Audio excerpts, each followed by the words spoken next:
como que a gente faz para analisar a qualidade, né, a qualidade do ajuste desses números gerados. E aí,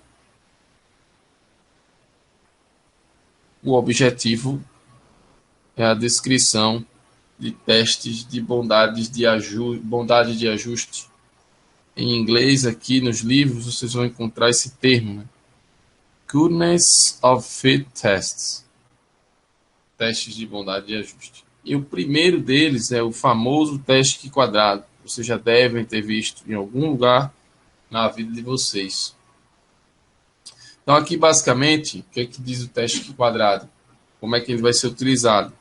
A gente presume, né, uma amostra IID, né, uma amostra IID, né, ou seja, eu estou usando a notação aí, Y maiúsculo, para denotar a variável, né.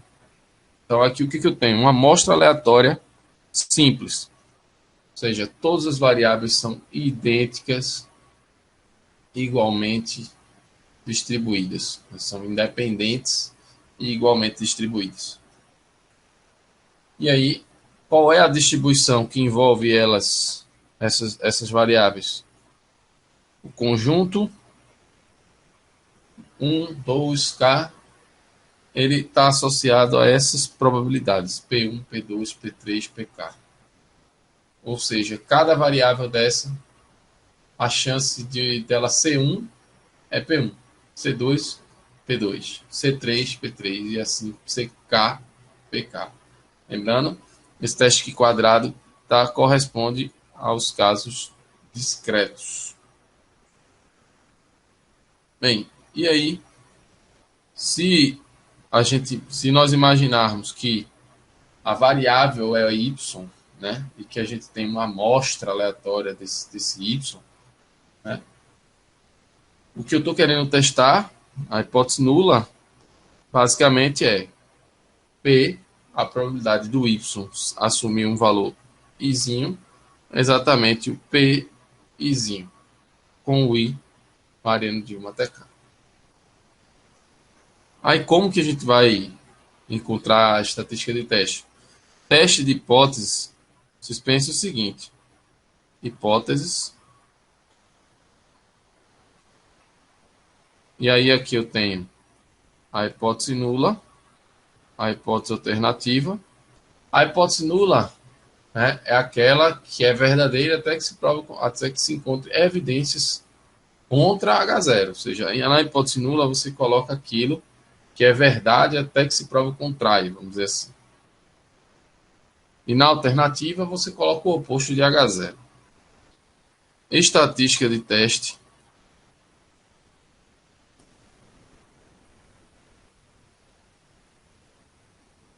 Na estatística de teste, você vai usar uma variável aleatória que vai ter uma distribuição conhecida sob a hipótese nula, né? Então você vai poder calcular ela sob H0,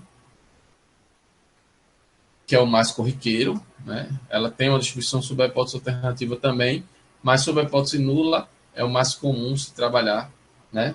Então, a estatística de teste é uma quantidade aleatória que vai se utilizar da amostra aleatória. Você vai jogar a amostra, né? Você vai jogar a amostra aqui dentro a sua amostra que vai estar jogada na fórmula, né?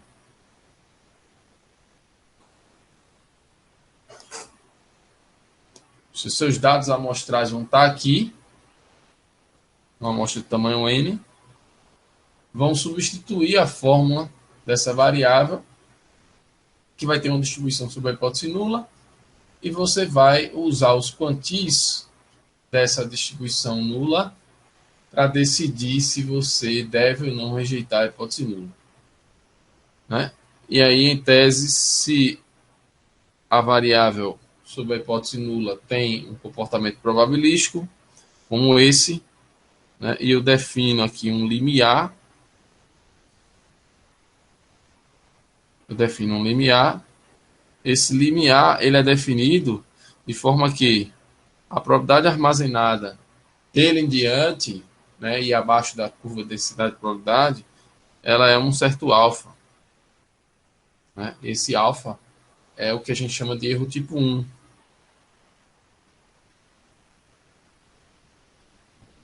Erro tipo 1. Esse erro tipo 1 é o erro mais grave. É aquele que você deveria rejeitar H0, mas você não rejeita. Né? Ou seja, você está dizendo que o indivíduo. Aliás, desculpa, deixa eu ver se eu estou falando correto. Então, H0 é verdade até que se prove o contrário. Então, o indivíduo é inocente até que se prove o contrário. Né? Então, se o indivíduo for. Se H0 é verdadeira e você rejeita ela, você está cometendo o erro tipo 1. Então, é incriminar um inocente. Então, esse erro tipo 1 vai ter probabilidade alfa. Esse alfazinho aqui, que vai estar na cauda.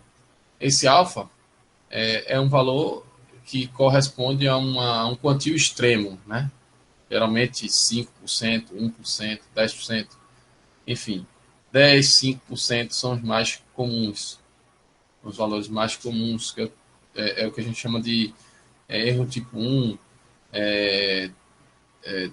tamanho nominal do teste, enfim. E aí o que você vai fazer?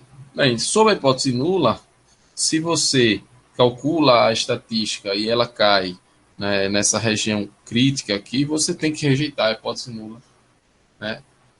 Porque aqui você está tendo a sua margem, né, de, vamos dizer assim, de erro tipo 1.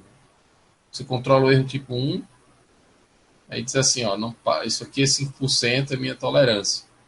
Então, toda vez que a minha estatística de teste cair nessa área verde, eu devo rejeitar a hipótese nula, eu vou estar cometendo o erro tipo 1, né? Então, tem que rejeitar a hipótese nula. E isso que eu estou sob H0. Isso aqui lembrando que sob H0. Aí, caso ela não caia nessa região verde, né, aí você tem um menos alfa aqui, né? Não rejeita H0 para valores abaixo do valor crítico. Então, com essa com o valor crítico, você estabelece a regra de rejeição. Então, você tem as hipóteses,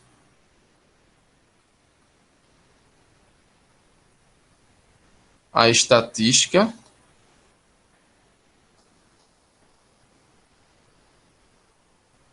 de teste sob H0 e a regra de rejeição.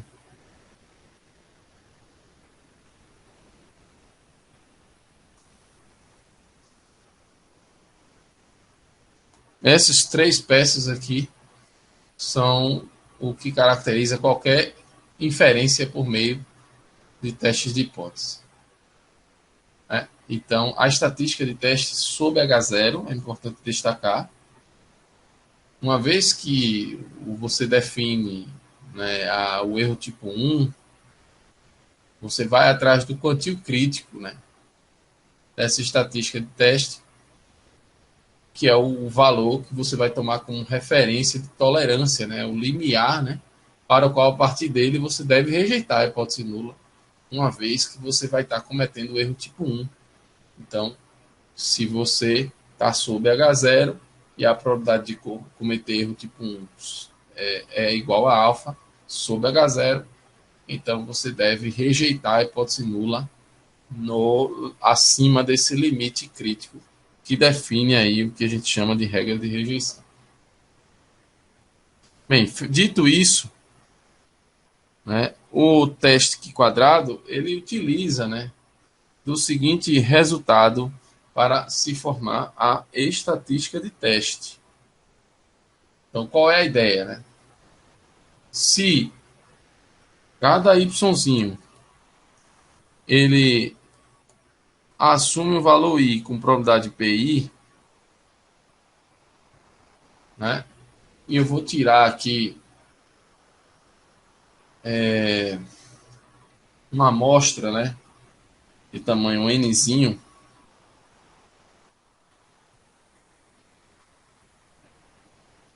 se você pensar que nessa amostra de tamanho nzinho, yi é igual a i com probabilidade de pzinho i, basicamente isso aqui é uma repetição de um experimento Bernoulli, um número n de vezes, com probabilidade de sucesso pzinho i. Então, se o valor que você deseja considerar é nzão e é o número de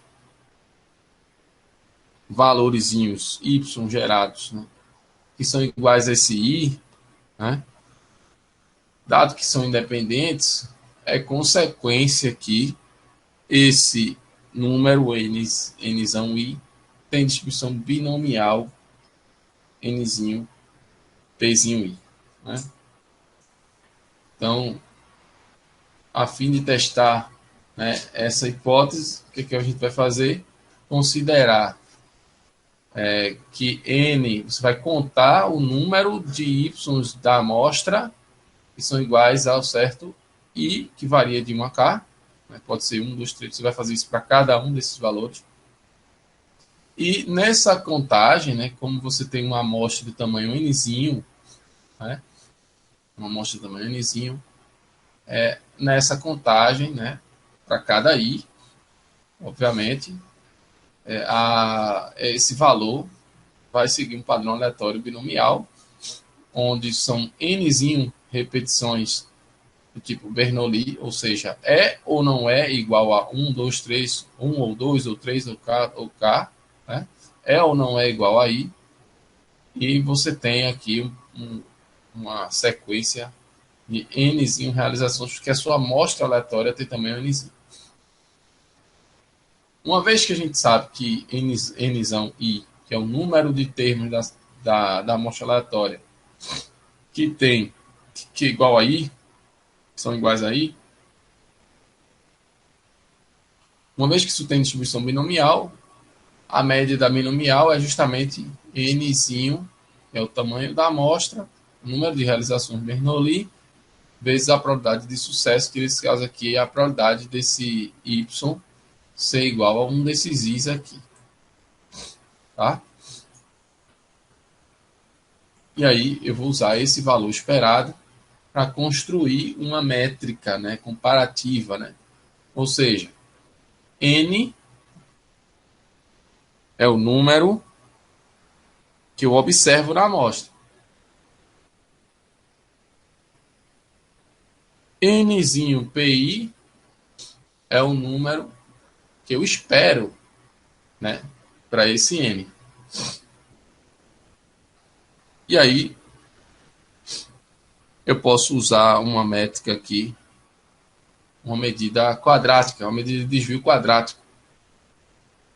Desvio quadrático aí do valor com a sua média.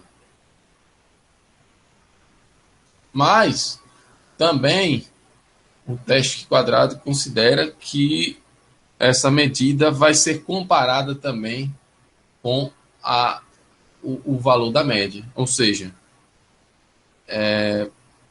o n menos a média do n dividido isso ao quadrado, né? Dividido pela média do n. De forma que aqui é o quadrado, de forma que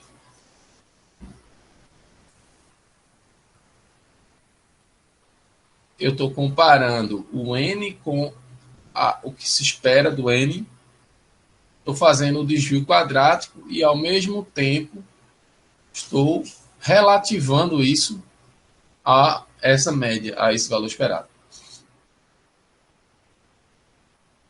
Então, novamente, né? Novamente.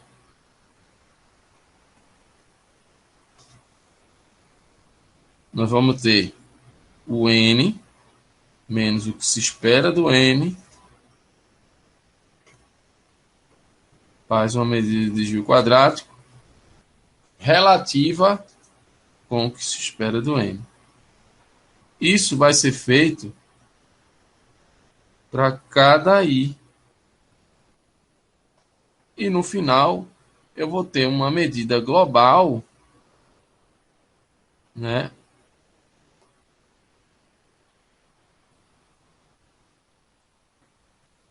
Eu vou ter uma medida global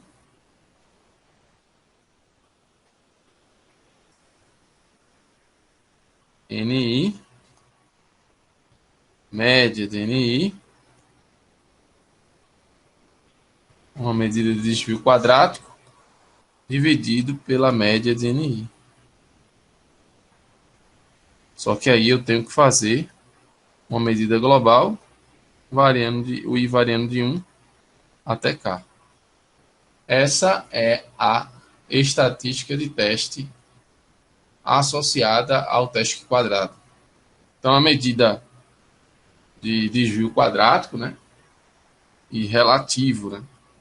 Isso aqui tem toda uma literatura que explica o porquê que você vai trabalhar com essa medida. Isso aqui vai gerar assintoticamente distribuições que quadrado, né? Isso aí vem da teoria assintótica, tem muita coisa aí que envolve aí esse processo de montagem dessa estatística de teste, né?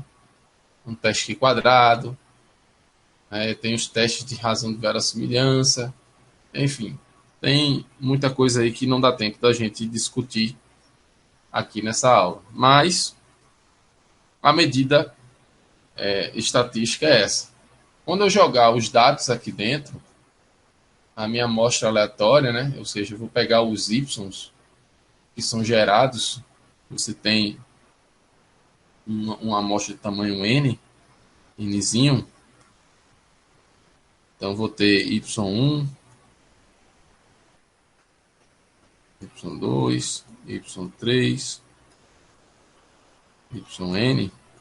Quando eu jogar a minha amostra aqui nessa fórmula, eu vou ter uma medida global aqui dessas medidas de desvio quadrático com relação aos valores esperados. E essa medida de desvio, né, ela é assintoticamente Qi quadrado, né? Pode-se dizer aí, ela é aproximadamente Qi quadrado. E quanto maior for ela, maior a chance de eu estar tendo valores observados muito distantes do esperado, né? E aí, quando esse T aqui for grande, né, é o momento, né, de rejeitar H0, né? Mas aí, como que a gente vai mensurar isso, né? Então, tá aqui um resumo, uma estratégia do teste, né?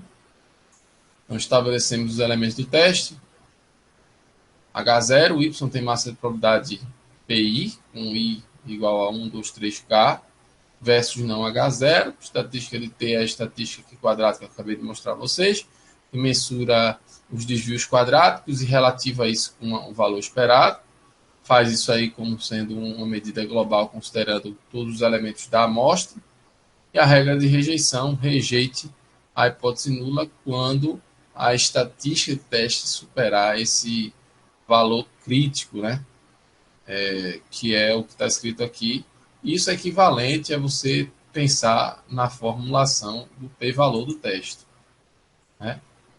Então, assintoticamente, essa variável ela tem distribuição Qi quadrado com K menos 1 graus de liberdade, ou seja, são K são os números possíveis, né, que podem acontecer nessa distribuição. Então, a distribuição que você vai usar para comparar esse quântico crítico com a estatística é a distribuição Qi quadrado com K menos 1 graus de liberdade. Então, só para a gente entender aqui essa questão do p-valor do teste, deixe-me colocar aqui Bem, suponha que eu tenho aqui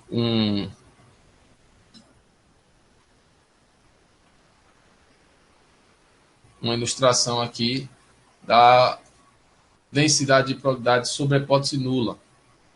Então, considerando aqui sobre H0, e eu defino aqui o meu valor crítico, né, que é o meu T crítico.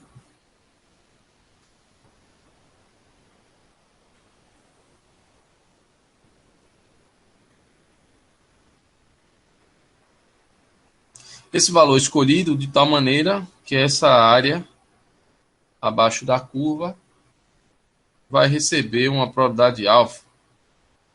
Aqui vai ficar um menos alfa. Então, sobre H0, se eu calcular a estatística, ela cair nessa região aqui, não rejeito H0. Se ela cair nessa região aqui, eu rejeito H0. O que é o p-valor do teste? O p-valor do teste, suponha que a gente calcule a estatística e ela dê aqui. Isso aqui é a minha estatística calculada, que eu vou chamar ela de t-calc, certo? Quando eu pego o t-calc e eu olho a probabilidade que ele fica à direita, né, abaixo da curva e à direita do t-calc, que é a estatística calculada na amostra, observe que essa área ela é maior que a área que fica abaixo do T crítico e à direita do T crítico e abaixo da curva de densidade. Nesse caso, não rejeita H0. Se não rejeita H0, o p-valor é maior que o alfa, que é esse caso aqui. P-valor, então, é a área que o valor calculado armazena à sua direita e abaixo da curva de densidade. Um outro cenário aconteceria se o T calculado caísse aqui nessa região. Eu estou marcando em amarelo. Suponha que o T-calc fosse aqui.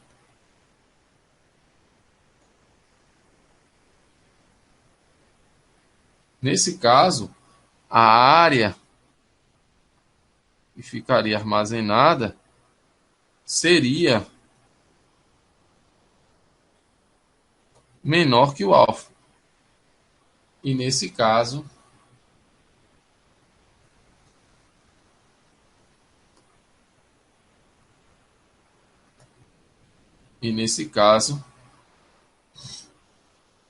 eu teria que rejeitar a hipótese nula. Então, a interpretação ou por p-valor ou por valor crítico são coisas equivalentes aqui, ao menos nessa construção aqui que está sendo feita nessa montagem aqui dos testes de hipótese, tá bom?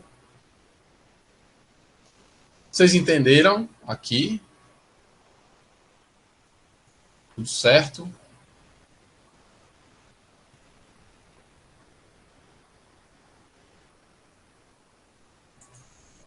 Então é o seguinte, pessoal. Uma vez que essa distribuição nula é um aqui quadrado, né, com k menos 1 graus de liberdade, a regra de rejeição é justamente comparar, né, esse valor calculado com o valor, né, daqui quadrado com o antigo aqui quadrado k menos 1. E aí aqui quadrado é a distribuição conhecida, inclusive a gente discutiu aí até o processo gerador dela, deixei com um exercício para vocês, partindo aí da distribuição gama, por exemplo. Eu mostrei o caso beta, pedi para vocês olharem o caso da distribuição Q quadrado. Então, quando esse p-valor, né, for maior que o alfa, não rejeita H0. Se ele for menor que o alfa, rejeita H0. Ok. Então, essa é a forma de se fazer o teste quadrado.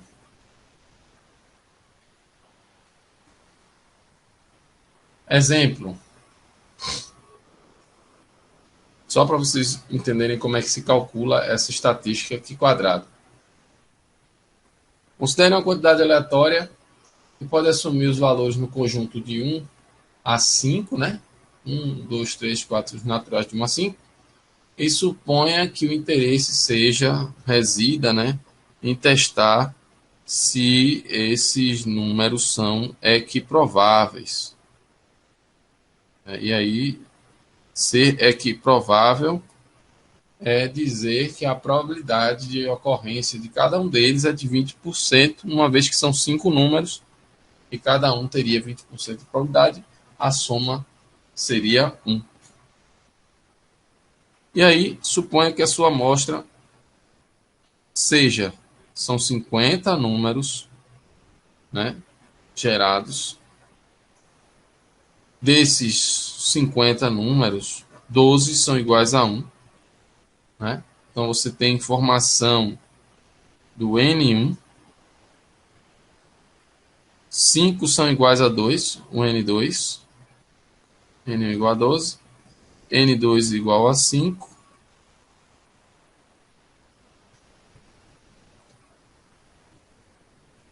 19 são iguais a 3, N3 aqui no caso igual a 19, 7 são iguais a 4, N4 igual a 7, e 7 são iguais a 5, N5.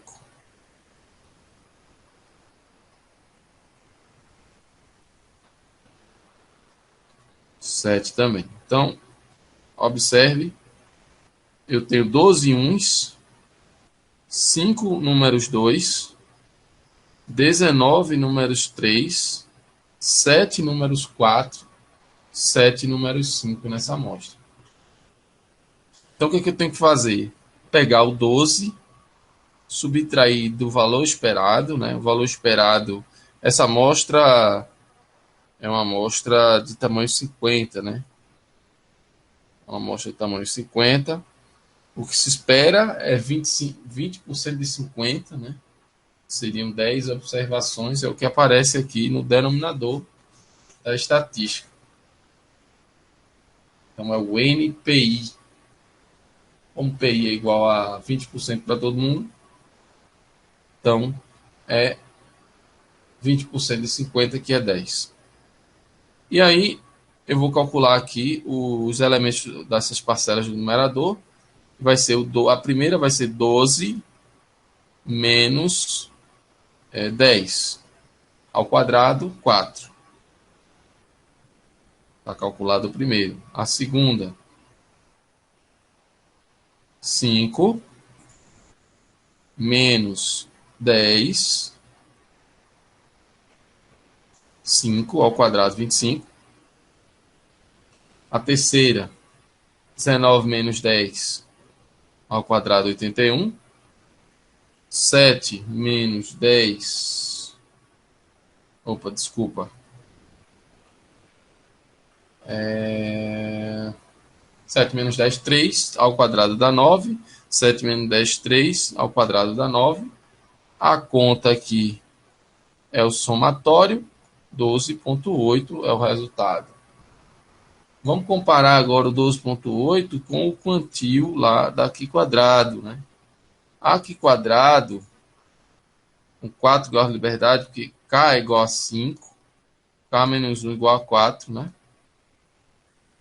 Então, com 4 graus de liberdade, a gente pode perguntar aqui no R, facilmente aqui dá para a gente perguntar aqui o Q, X,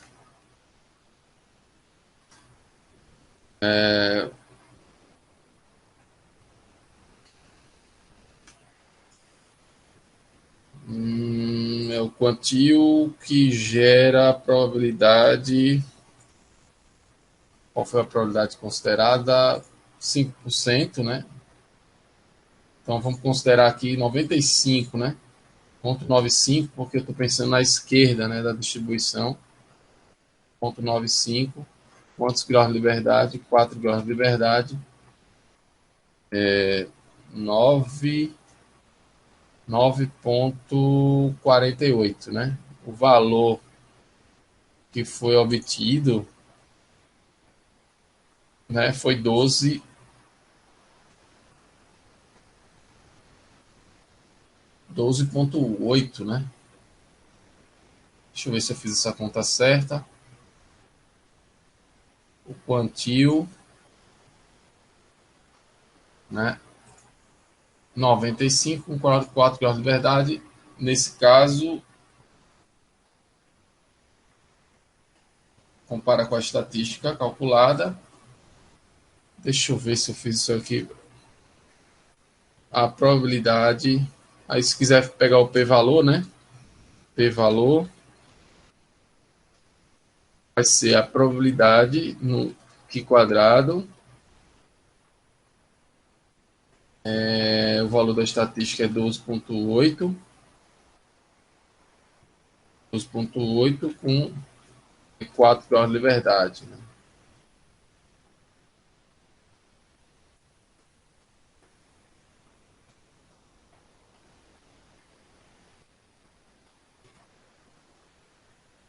Jogando aqui o valor do p-valor. Tem alguma coisa errada aqui. Ah, tá, tudo bem, né? É porque eu estou fazendo a conta, pessoal, olhando o lado esquerdo, né?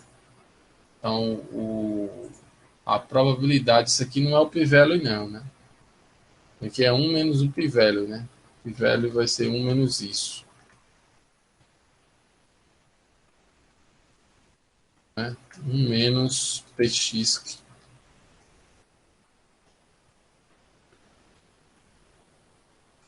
12,8,4, né? Então, p-value vai ser de aproximadamente aí 1,22%, né? 1,22%, 1,23%. Olhando do ponto de vista da estatística calculada, eu vou comparar agora com o quantio, né? É o QX, o quantio daqui quadrado, e aí vou olhar o 0,95, né? Que é a probabilidade de 0,95 com 4 graus de liberdade, daria 9. E aí o valor calculado da estatística deu 12, né? Então, se deu 12, rejeita H0. Aí, comparando com o p-valor, se considerar 5%, o p-valor deu menor que 5%, rejeita H0. Rejeita H0 são coisas equivalentes, né? Então, nesse caso, rejeitamos H0 ao nível de 5% de significância.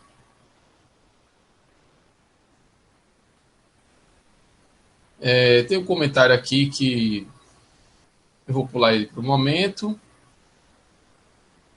mas que ele resume basicamente isso. A gente pode obter esses p-valores por meio de simulação. Né? Então, o que se vai fazer?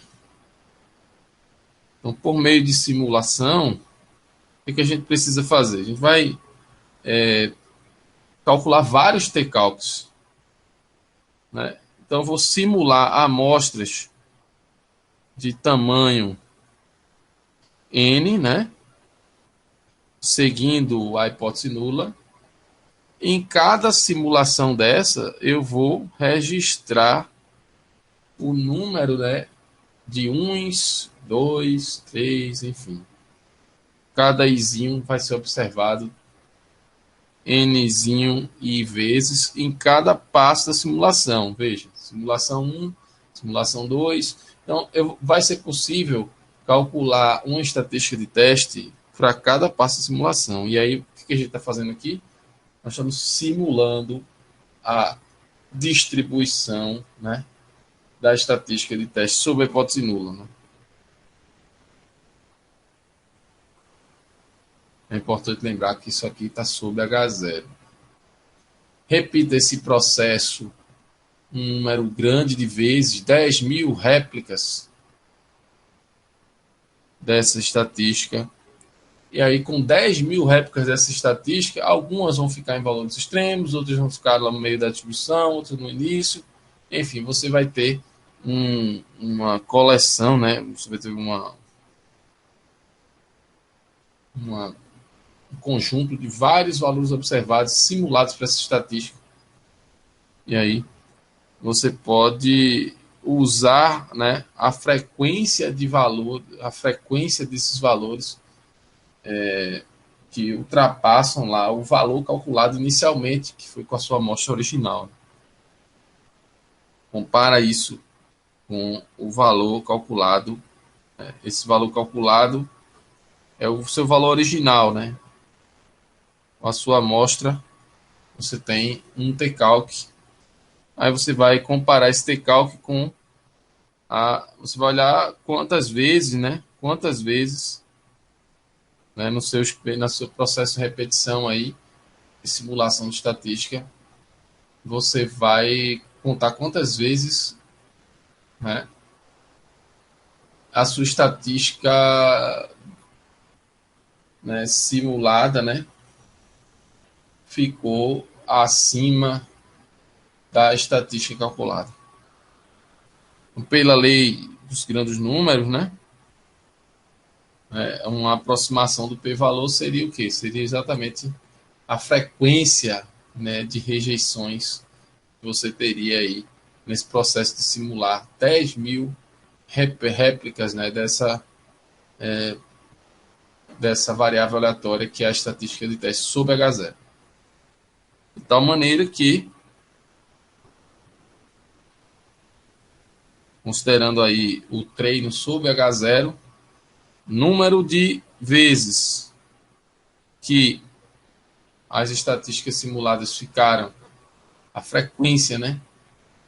E você vai fazer R repetições disso aqui. Aqui R não é um número uniforme não, tá? Esse R é o número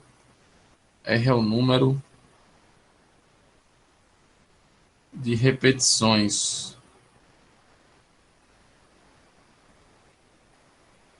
R é o número de repetições. Então, isso aqui vai ser uma aproximação do p-valor do teste. Aí depois você compara ele com o alfa de 5%, por exemplo.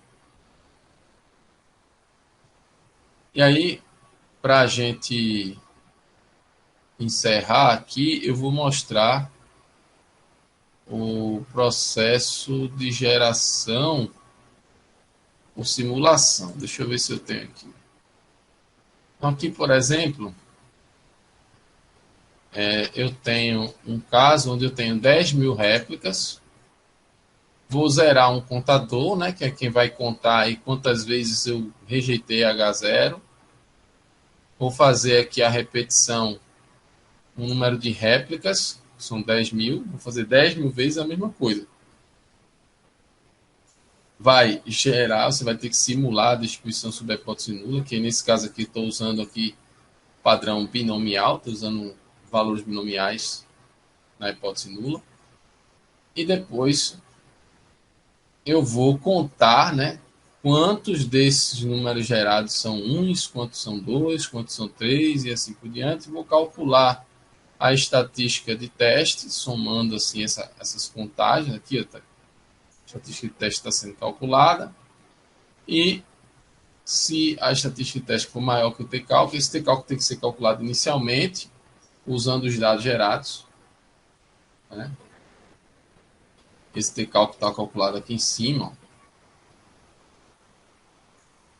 E uma vez que passar, né, a estatística simulada passada do T-calc, eu rejeito H0 e conto uma rejeição. No final, eu vou pegar o contador de rejeições e dividir pelo número de réplicas esse vai ser uma aproximação do p-valor do teste. Eu vou começar falando aqui do teste Kolmogorov-Smirnov, o teste KS, como é bastante conhecido na literatura, é o que a gente chama de teste KS. Nós vimos em aulas anteriores o teste Q quadrado, que corresponde ao teste aqui de ajuste, né, de ajustamento, quando a variável em questão é uma variável que tem distribuição contínua, né? Então, nós vimos o teste Q quadrado, que é um teste que avalia frequências, com o intuito de analisar se seguem ou não um determinado padrão de probabilidade. E aqui, na aula de hoje, eu vou falar sobre o teste KS, que envolve dados de uma suposta distribuição contínua, né? Isso sempre pensando sobre a hipótese nula, né? A hipótese nula em teste é que aquela amostra, né, os dados vêm de uma distribuição contínua. Então, essa primeira parte aqui é mais um comentário de como você pode fazer para tornar o teste KS um teste Q quadrado, mas não é o caso aqui do nosso interesse, então vou pular aqui essa parte e vou direto para o caminho mais interessante. Então, no teste KS, a hipótese nula em teste, né, é que os dados, né, seguem uma distribuição F contínua. Essa distribuição F contínua. Certo? Contra a hipótese alternativa de que não temos H0, não H0. E aí, como eu falei para vocês sobre a questão dos elementos de um teste de hipótese, então nós temos as hipóteses, a estatística de teste, e aí nesse caso a estatística de teste segue esse padrão de cálculo, né? O máximo das distâncias entre a função empírica e a função sob H0. Essa função aqui está sob H0. E essa é a conhecida por distribuição empírica.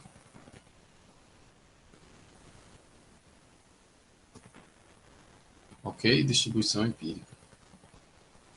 Bem, então, primeiro, vamos definir o que é essa distribuição empírica, né? Então, a função de distribuição empírica, ela conta aqui esse símbolo é de cardinalidade, né? Então, só colocando aqui o cardinal, né? Ou seja, conta quantas observações, né, estão à esquerda desse xizinho aqui. E aí supõe-se que os dados têm uma amostra, né? E essa amostra vai estar ordenada, né? Vamos ordenar os dados. E aí a amostra ordenada, vai ser possível calcular, né, o número de termos à direita de um certo x. E aí é como se fosse uma função escada, né? Uma função escada. E aí o que nós devemos fazer inicialmente é ordenar. Eu tenho uma amostra, né? Essa amostra ela é dada, são dados observados. Esses dados precisam ser ordenados de forma que a gente obtenha uma amostra ordenada, né, da sequência crescente, né, uma sequência crescente, né, do menor para o maior, tá certo? E esse y1 é o menor desses elementos. O y2 é o segundo menor, o yn é o maior desses elementos, dentre esses elementos. E o que nós vamos fazer é fazer a contagem, né, e acumular as probabilidades. Então, primeiro, se o x é menor que o menor, não tem ninguém, a função empírica é igual a zero.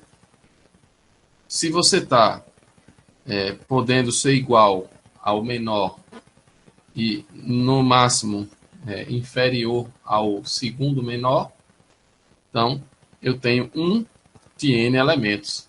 E aí a minha função de distribuição empírica salta 1 sobre n. Então, aqui ela começa em zero e daqui ela vai dar um salto e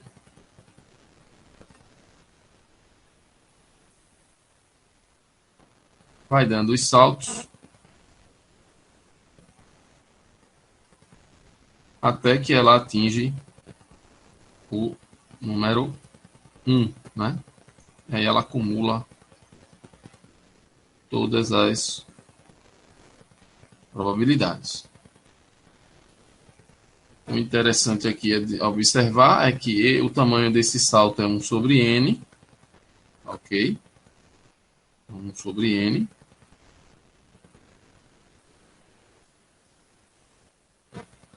E o tamanho desse salto também 1 sobre n, porém aqui ela vai acumular 2 sobre n, de forma que no eixo y nós vamos marcar 2 sobre n. Aqui 1 sobre n e aqui 2 sobre n. E assim por diante, né? À medida que você tem, nós temos aqui, ó, y1, y2, aqui o y3 e assim por diante.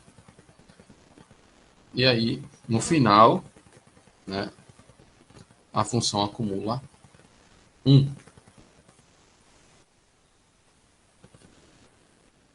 No final, quando o x ultrapassar o maior dos valores, né, da amostra observados, eu acumulo 1, né? Sempre dando um salto de 1 sobre n. 1 sobre n. Nesse caso aqui, no yj e o yj mais 1, né? Eu vou dar um salto de 1 sobre n, né? Mas aí eu já acumulo, né, j, né, saltos. Então, j sobre n. Essa é a definição da função de distribuição empírica. E seguimos com essa definição, destacando aqui que a função ela é constante no intervalo, né, entre o yj menos 1 e o yj. E ela salta 1 sobre n em cada um desses pontos. Então, fazendo um resumo novamente, né? Aí tentando colocar um desenho melhor.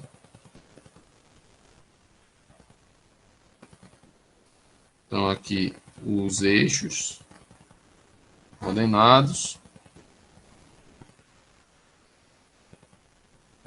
Vou tentar. Aqui vamos dizer que ela começa em zero, né? Ela vai começar em zero. Aqui ela vai dar um salto, né? Esse salto ela vai assumir valor constante. Depois ela dá outro salto, fica constante. E ela vai dar outro salto, até que ela finaliza, né, com 1.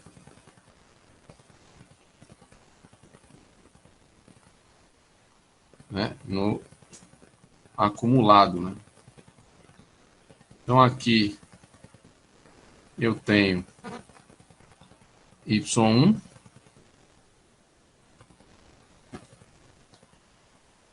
aqui eu tenho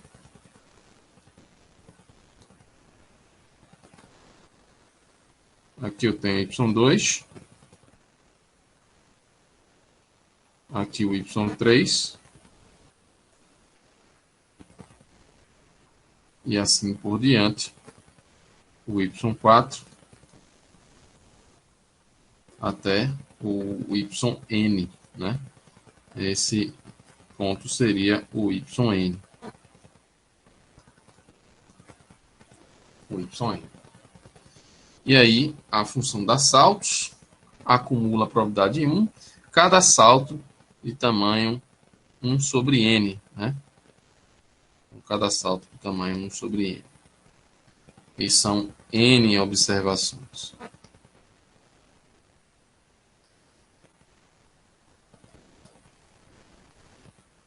São n valores observados.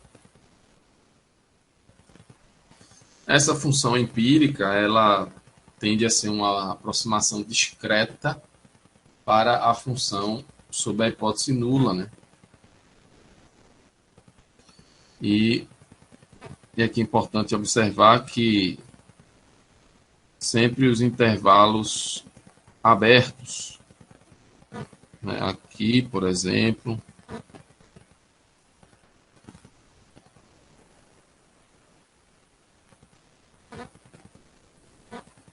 aqui o intervalo aberto,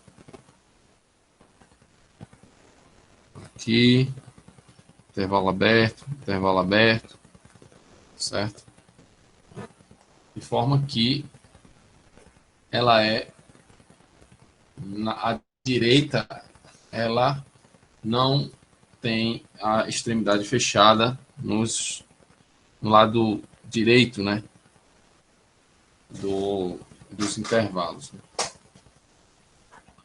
Ok. Feito isso, vamos agora tentar entender como que a gente vai deduzir a fórmula do máximo, né? A fórmula do máximo dessa distância, né? A distância, na verdade, entre a função empírica e a função sob a hipótese nula, né? Que, nesse caso, uma função de distribuição associada a uma variável contínua. Bem, enfim. Se observarmos esse gráfico aqui, que ilustra aí o que eu acabei de desenhar para vocês, observe que a função empírica ela alcança o 1 antes da função sob a hipótese nula, né? Até porque ela é discreta. Então, em algum momento, ela vai passar, né, para essa região aqui que eu estou marcando aqui em vermelho. E aí, a partir desse ponto, a função empírica fica por cima da função f, né? E aí, se você observar a distância do f empírico menos f empírico menos f, vai ser um número positivo, tá? Vai ser um número positivo e isso vai acontecer, né, nessa região exatamente em um ponto onde a função empírica está sendo avaliada neste ponto, yj, né, e a função F está avaliada, né, exatamente nesse ponto. Né? Então, eu tenho o FE calculado no YJ e o F calculado no YJ. Ok? Porque a função empírica no YJ é exatamente o J sobre N, e a função empírica no YJ fica a depender da fórmula que você utilizou na suposição nula. Então, resumindo aqui, se o objetivo for identificar o máximo da diferença, né, no caso aqui, do FE com F, compare o J sobre N com a função F, né, calculada em cada um desses pontos.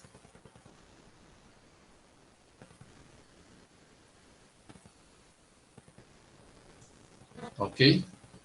Então, é o J sobre N, né, que é a função empírica calculada em YJ, contra a função F calculada no YJ. Agora, raciocinando para o outro lado, né, dessa diferença, que aí no caso se pensa F menos a função empírica, pensando agora nessa outra diferença, o que temos aqui? Observe agora novamente esse gráfico. Se o objetivo é comparar a F menos a FE, pegar essa diferença, o máximo dessa diferença vai se situar numa região lá no início da distribuição, pois aqui o F fica por cima do F empírico. E o caso mais interessante é quando ele vai maximizar essa diferença, quando nós vamos maximizar essa diferença, é justamente quando a função empírica está avaliada no número imediatamente anterior ao ponto de salto, né? E a função f fica calculada exatamente neste ponto de salto. Então, calcular o f menos o fe e trabalhar com o máximo dessa diferença equivale a julgar, a avaliar a função, né? O máximo, né? A função f vai ficar calculada no ponto de salto, enquanto que a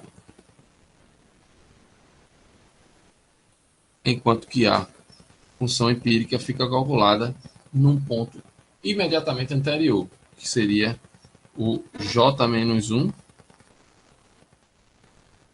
sobre N. Seria o salto anterior, né? E aí se calcula o máximo dessas diferenças. Então, perceba que o máximo das distâncias vai ser o máximo dos máximos. E daí, né? O máximo. Oi, André. Você poderia repetir, aí voltando no desenho. Veja, Oi.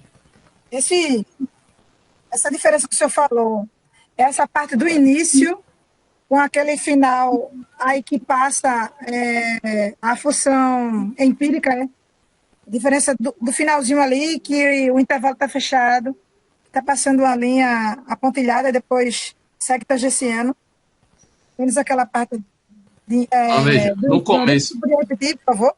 Veja, no começo, a máxima diferença ela é alcançada quando eu tenho a empírica, aliás, a função f fica por cima da empírica, tá certo? A empírica, nesse caso aqui, a maior diferença vai acontecer nesse pontinho aqui, ó. Eu estou marcando aqui, ó. Justamente porque aqui a F está calculada no ponto de salto, e a F empírica, ela ainda, nesse caso aqui, estaria igual a zero, tá certo? Ela está sendo calculada no ponto anterior, né? Então, se pensar no J aí, se você tivesse nesse Y3 aqui, onde é que seria esse ponto? Seria aqui, né? Aí a F estaria calculada no Y3, enquanto que a F empírica estaria calculada no Y2, seria igual ao do Y2, porque até aqui, né, nessa fronteira, a empírica se mantém constante, e ela vai saltar no Y3, aqui no Y3 ela salta. E Não entendi. no caso aqui a diferença é maior, né, é máxima aí, se você trabalhar, né, com o AF, né, calculada no YJ, AF no YJ, AF no YJ, e AF empírica calculada no YJ menos 1. Entendeu? Entendi. Bem interessante. Se pensar no lado lá no final da distribuição, né? Aí você teria, né, exatamente o que? A F empírica calculada no YJ e a F calculada no YJ também, porque é justamente nesse ponto aqui, por exemplo, vou marcar de lá de verde, nesse ponto aqui, você tem a F empírica calculada exatamente no YJ e a F também estaria calculada no YJ. Então a distância vai ser positiva e a distância máxima vai ser justamente nesses casos, né? E aí, se o objetivo é encontrar a distância máxima, aí se pega a máxima, né, o valor máximo entre todas as diferenças, né?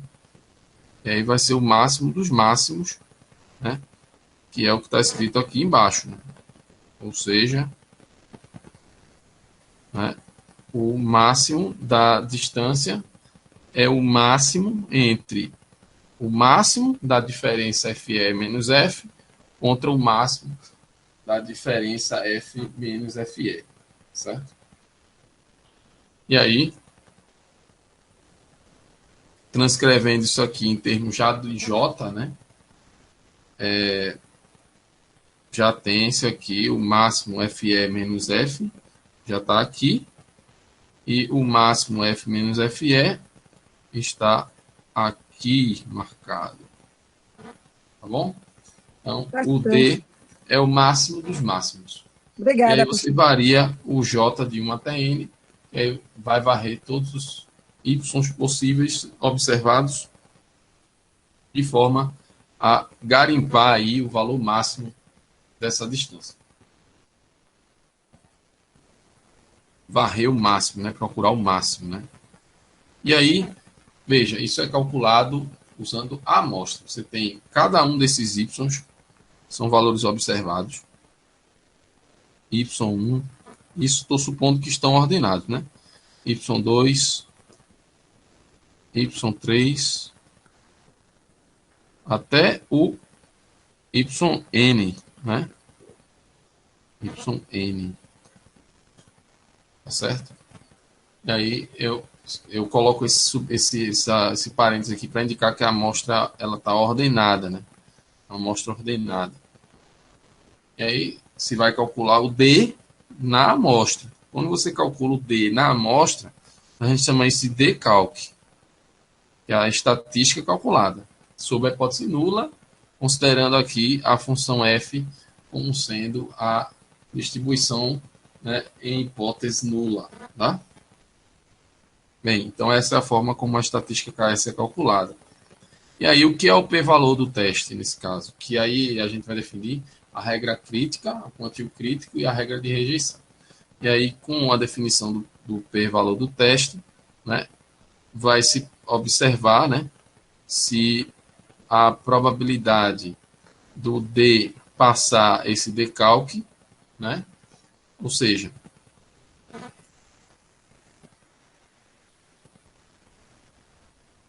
vamos pensar aqui na distribuição sobre H0, sobre H0. Vou marcar aqui o valor da estatística calculada. Na verdade, vamos pensar o quê? O alfa. Vou marcar aqui o alfa. Alfa. Está marcado o alfa, aqui 1 menos alfa. E aí eu vou calcular a estatística. A estatística deu aqui, nessa região. Caiu aqui. Qual é a área que ela arrasta, né? Abaixo da curva de densidade? É o que a gente chama de p-valor do teste. Essa área é menor que o alfa, nesse caso aí, a área amarela é menor que o alfa. Então, se a área é menor que o alfa, eu tenho que rejeitar H0. O outro caso é quando a estatística cai aqui, por exemplo, à esquerda do valor crítico, e a área que ela acumula, ela é superior ao alfa. Nesse caso, não rejeitamos H0. Então, no caso aqui do teste KS, o interessante, né, é observar que esse p-valor ele não, né, não depende da distribuição F sobre H0. Na verdade, a forma funcional que você escolher para a distribuição sobre a hipótese nula, né, o p-valor pode ser obtido por simulação e graças a um teorema que conclui que esse p-valor ele não muda, né, com a escolha da F. Não é dependente da escolha da F. Então, a regra de decisão vai estar mais associada ao valor da estatística calculada e o p-valor você vai obter usando dados simulados, tá bom? O p-valor você usa dados simulados usando a regra, a distribuição uniforme. Aí por quê? A proposição é a seguinte. A proposição diz o seguinte: o p-valor do teste é uma probabilidade que não depende de f. Certo? E aí, vamos para cá a uma pequena demonstração. E vamos lá. Veja, o p-valor do teste é a probabilidade da minha estatística, o valor da estatística calculada, aliás, o valor da estatística sobre H0, né? O valor da variável sobre H0, e aí sobre H0, ela ser maior que esse decalque, né? Esse D aqui é o decalque.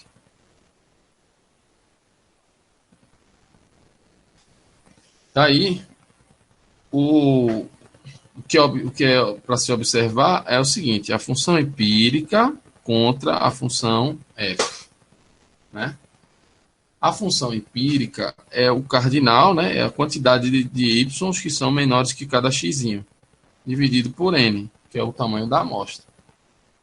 Bem, a função empírica, né, se a gente passar uma f nela, nos números, ela é uma função não decrescente, de forma que, se, por definição, né, de uma função não decrescente, se o y i é menor ou igual que um certo x, o f de y i vai ser menor ou igual que o f de x. E daí eu consigo sair dessa equação para a próxima, de forma equivalente, por meio de uma igualdade. E qual é a diferença aqui? Agora aparece o f, né, que é um número uniforme. Tá certo? Que vai ser comparado com outro fzinho calculado, né? que também pode vir de números uniformes, tá bom? E aí eu lembro aqui a vocês refletirem, tem até uma recomendação aqui, o que você acha dessa afirmação, né? O f de a função de distribuição acumulada, calculada um certo y, segue distribuição uniforme. E veja que interessante, né? A f é um número entre 0 e 1, né? E esse é um resultado teórico, né? E bastante útil, que é interessante que vocês tenham em mente, né? Então aqui, ó, esse resultado ele é muito importante. Com esse resultado, eu consigo usar apenas números uniformes para simular o p-valor do teste, utilizando aqui o valor calculado da estatística, né, apenas como um critério aí para analisar a taxa, né, a frequência de rejeições em uma réplica, uma quantidade de réplicas aí, de repetições, inúmeras repetições aí desse experimento de gerar números uniformes e calcular a estatística e comparar ela com o valor calculado. Bem, feito isso, o que a gente vai fazer aqui agora é gerar números uniformes e comparar o cálculo, né, um cálculo que depende de uniformes, com o valor da estatística que é calculada na amostra inicialmente. E essa é a demonstração do teorema. E aí, se observarmos a fórmula lá que a gente obteve para o valor D, a estatística D, perceba que eu posso transcrever, né, a estatística simulada, basicamente observando, usando, na verdade, os números uniformes. Então, vou simular aqui essa amostra de uniformes e vou comparar, né, vou calcular o máximo dos máximos. Vai ser o J sobre N menos o J e o J menos o J menos 1 sobre N. Lembrando que eu vou gerar o 1, o 2,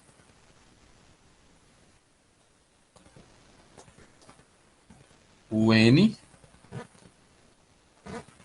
porém, preciso dessa amostra ordenada, né? Ok? Da amostra ordenada. E aí eu vou comparar esses valores com esse J sobre N, né, e com o J menos 1 sobre N, e vou trabalhar com as diferenças até encontrar o máximo de todas essas diferenças. Esse valor máximo vai ser o valor da estatística simulada, que vai ser comparado com o valor da estatística calculada na amostra.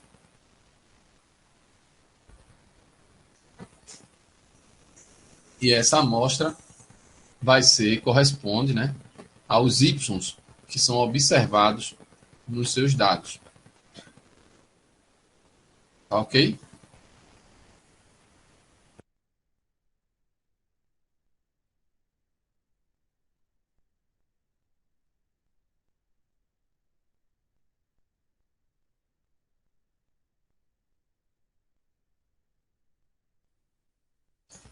Bem, então, vamos lá.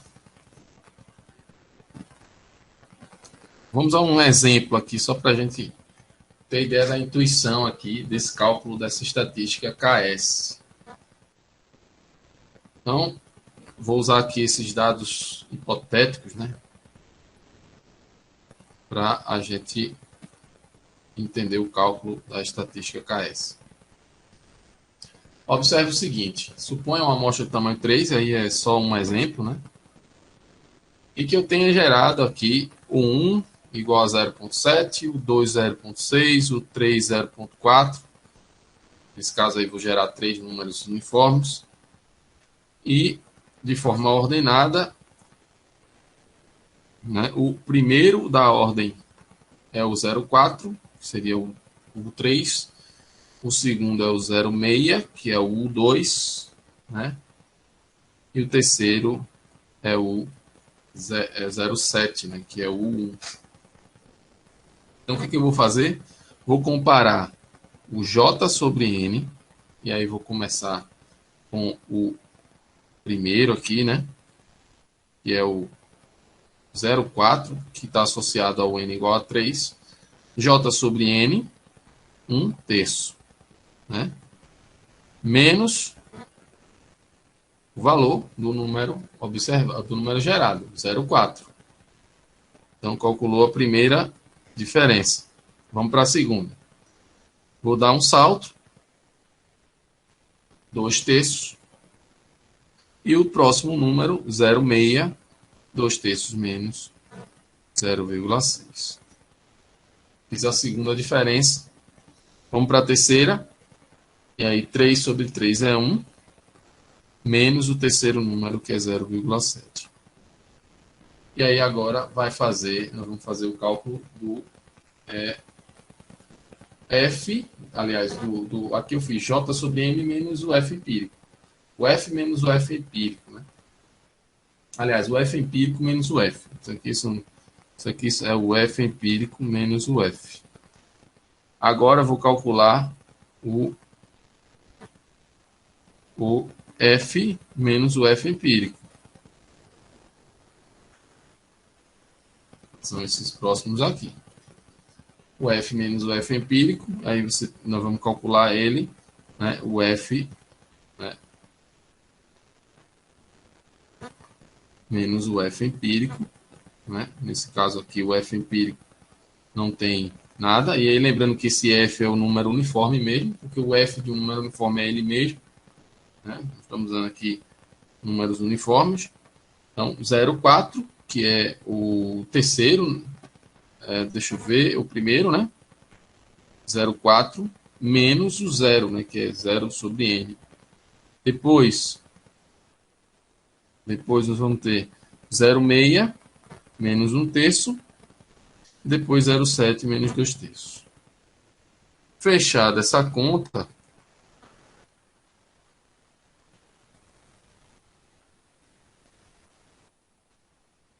feita essa conta,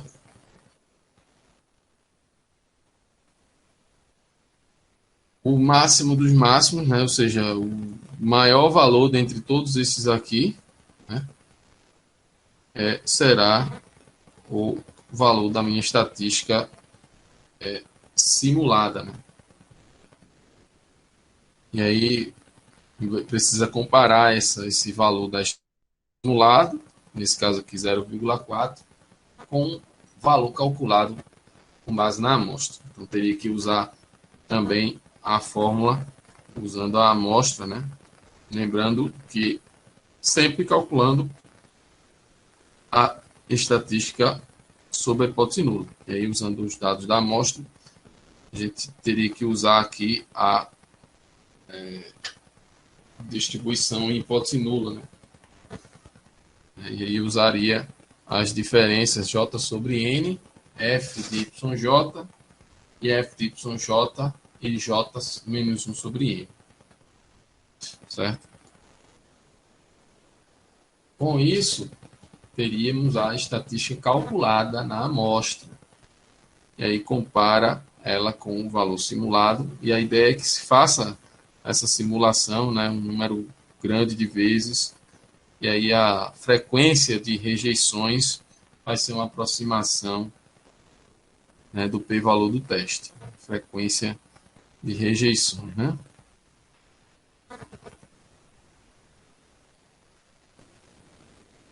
A frequência de rejeições será uma aproximação simulada do p-valor do teste. Ok? Bem, então a frequência de rejeições, a taxa de rejeição, né, após uma simulação de um número grande de repetições, né? 10 mil repetições, por exemplo, desse experimento.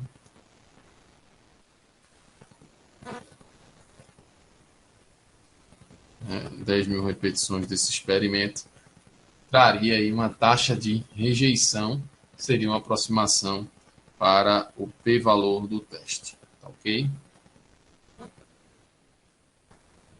Bem, então, uma vez que eu estou apresentando aqui para vocês o teste KS, eu vou mostrar também, né, o resultado aqui de uma simulação feita aqui no R.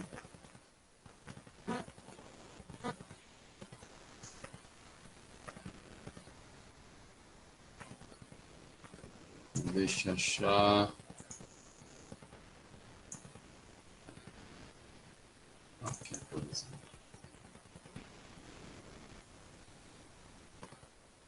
Eu vou mostrar aqui um resultado usando o R. O que é que foi feito aqui, né? Eu utilizei aqui uma amostra de tamanho 300, por exemplo. Né? É ideal que se utilize uma amostra razoável, né? Em simulação, a gente precisa se preocupar um pouco mais do que 30 pontos, né? Quando a gente fala em dados simulados, mais do que 30 pontos, eu diria até mais do que 100 seria razoável, uma vez que você pode simular. Lógico que não pode tornar o experimento tão exaustivo, né, em termos de simulação.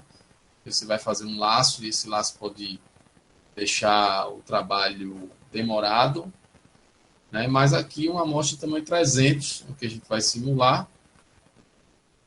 Então, por exemplo, aqui eu vou escolher o N, né? Vou escolher o N, vou gerar aqui números normais, né? Ou TABE student. Vamos pensar aqui, TABE student. Então, eu vou gerar aqui, esquece essa linha, deixar ela até comentada. E vou esquecer também essa linha de dados aqui, porque foi um dado externo que eu tinha colocado, mas aí eu vou usar o dado simulado mesmo. Então, aqui, ó, 300 números P com 2 graus de liberdade. Então, vou lá e gero e ordeno, né? Uso a função sort aqui, ó, para já ordenar esses números. Em dados ordem, eu tenho a minha amostra ordenada.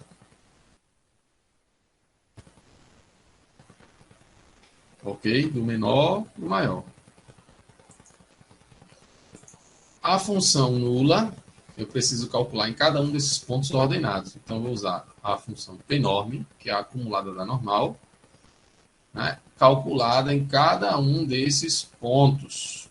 Né, e a normal padrão 0,1. Né. Isso aqui pode até deixar sempre, porque o default é 0,1, então nem precisaria colocar o 0,1 aqui. Então, eu calculei agora o F em todos esses pontos. No lugar de ter os pontos, agora eu tenho a acumulada da normal em cada um dos pontos. Certo? Então, à medida que você vai progredindo, avançando, a acumulada da normal vai acumulando a probabilidade 1, né? Começa lá no zero, pertinho de zero, né? Aqui da ordem de exponencial a menos 26, termina, né? Lá próximo do 1, né? A ordem de 1 aqui, né? E aí eu vou estabelecer aí quem vai ser o D1 e o D2. O D1 é a diferença J sobre N e o F de J. E o D2 é o F de J contra o J menos 1 sobre N. Então, vou zerar essas coisas aqui, colocar como numérico, e vou fazer um lacinho aqui só para calcular ponto a ponto essas diferenças. Né? Para cada elemento aqui dessa amostra, eu vou calcular essa diferença do I sobre N menos o F de I e o F de I menos o I sobre I menos 1 sobre N. Vou armazenar D1 e D2, depois eu vou calcular o máximo dos máximos. Então, é o que está sendo feito aqui. Eu calculo o máximo dos máximos Esse, supondo que a minha amostra seja esses dados aqui, né? São RT, e aí se quiser fixar esse valor, teria que usar aqui um set seed,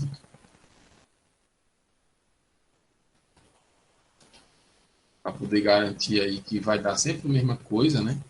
Você travou a semente do gerador é entregar o ponto de partida de um processo recursivo de geração. Então, se você entregar a semente, você consegue definir todos os elementos dessa sequência. Então, vou jogar aqui de novo, né? Só para calcular sempre o mesmo valor. E vou calcular a estatística calculada novamente. O decalc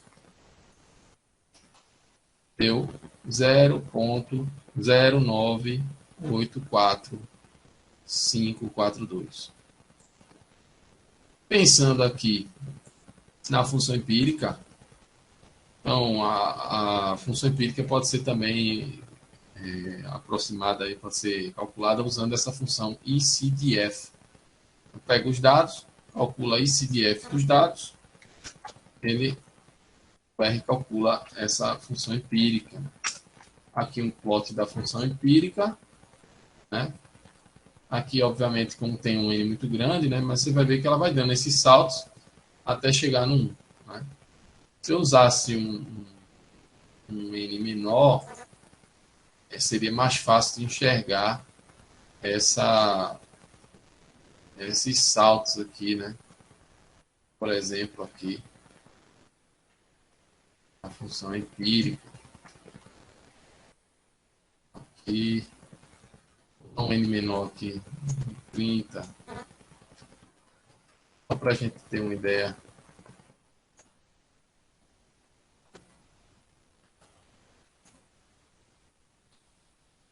Como é que funciona a função empírica. Olha lá.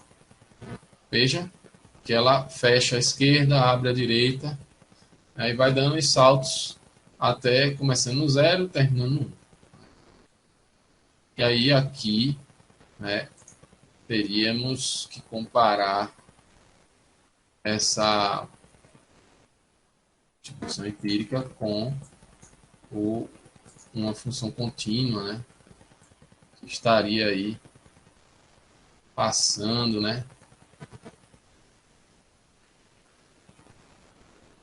deixa eu desenhar melhor isso aqui.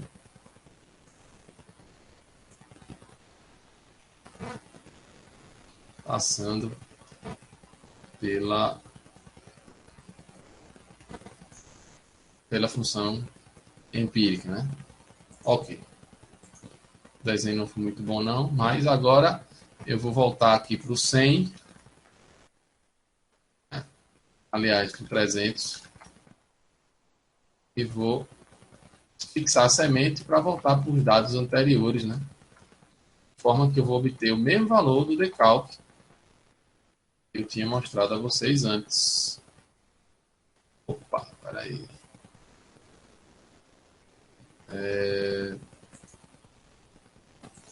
Não sei se eu tinha fixado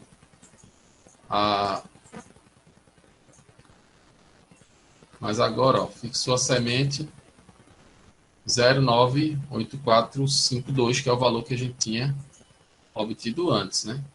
Então, se eu fixar a semente aqui, ó, toda vez que eu gerar, eu vou estar gerando o mesmo número, tá bom? Aqui, 0,9, ok.